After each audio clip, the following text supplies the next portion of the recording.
Find participating stores at freecomicbookday.com.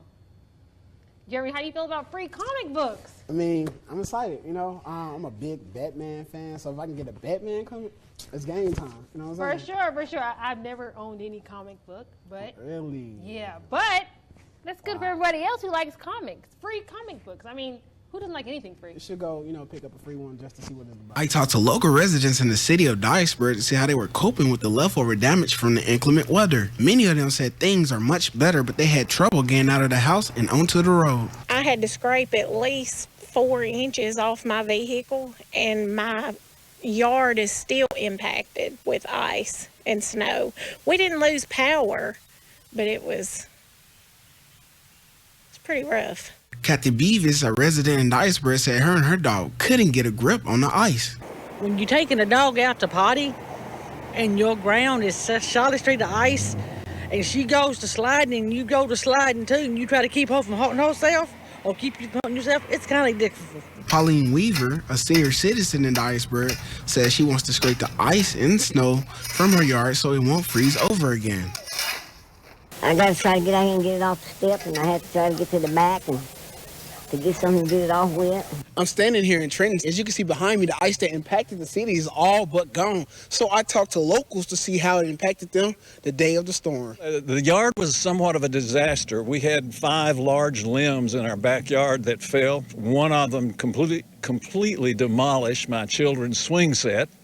That was a disaster. In West Tennessee, Jeremy Jackson, WBBJ 7 Eyewitness News. Cancer survivors and their families gathered in Jackson for the first annual Barbara Colon Cancer Walk. Many other participants say they came out to help raise awareness so that young and old adults alike could at least have some information about preventative measures. Deneen Barber, a cancer survivor and the founder of Colon Cancer Foundation, says she wanted to get the community actively involved and informed through exercise. We're just doing like a 10 lap, which is 2 miles. And just to promote colon cancer awareness, get out, let them know that exercise is key too.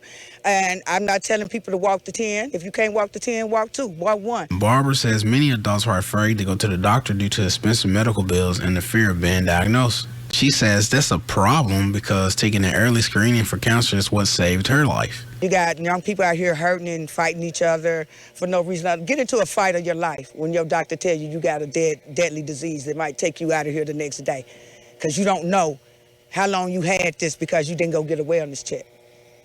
That's the fight. That's the real fight. Jerry Taylor, the Salvation Army community specialist, says it's important that the community know that they have options involving annual screenings for cancer. The role that the Salvation Army would do is oversee the funds for anyone who wanted to go have a health screening or get testing. They would come through the Salvation Army. Pamela Fowler, an accountant for the Salvation Army, says they can save a lot of lives with more programs like this. I have a sister that died of colon cancer, and she knew nothing about the screenings and stuff like that. And if she would have been able to have something like this, it might have saved her life. In East Jackson, Jeremy Jackson, WBBJ 7 Eyewitness News.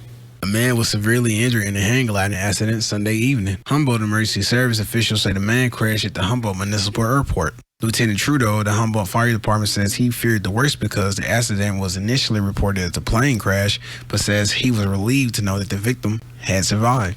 We received a call this afternoon of a plane crash. As we were responding, we were told that it was just a hang glider or a glider that had crashed. When Trudeau and his team arrived on the scene, he says paramedics were already there treating the victim and that him and his team assisted them with moving the patient safely. When we got onto the scene, medics had already arrived. We assisted in loading the patient into Vanderbilt's helicopter and he was shipped to the med. His injuries didn't seem to be life-threatening, so we're hoping for the best for him. Trudeau said he was an older male and that he could not tell what caused the incident. Right now, it's a little early in the investigation to be able to say, but we're expecting our investigators to be able to find out. In Humboldt, Jeremy Jackson, WBBJ 7 Eyewitness News.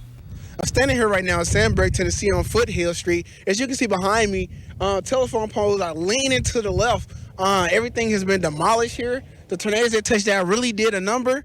It's debris everywhere around. The trees are all split in half. It's really something to see. I talked to local residents in Sandburg that were affected by Friday's deadly storm, and many lost their homes, but they were glad to be alive. Everything's destroyed. But we did survive, but my car didn't either. Taylor described her experience through the storm and said when the tornado hit, all they can do was pray and hold on for dear life. As it hit, it started pulling the mattress and it started sucking my mom into her bedroom because I had her wheelchair right there. So I grabbed onto her and held onto that, and it was gone probably within a matter of seconds. She said just before it hit, she couldn't hear any of the thunder and rain, as if it just stopped. It got real calm, and then it sounded like a train coming through. And my mother said, "It's here." Crouch down, hold on to that. And just about that time, it started sucking everything out. Taylor said she didn't know what to expect, but she's glad she listened to safety details regarding severe weather. It's very scary when they tell you to take cover, because they mean it. And this was so bad that we didn't know that it was going to be this bad. And we've lost friends, and everything here is destroyed. There's homes nowhere anymore. I also visited New Bern, and the storm caused damage to multiple areas. We were first in New Bern last night, and we went back today. This is what we found. Officials were busy today with city cleanup and collecting debris that was scattered around the area. Most of the roads were closed off, and there were multiple telephone poles and buildings destroyed. In Jackson, Jeremy Jackson, WBBJ 7 Eyewitness News.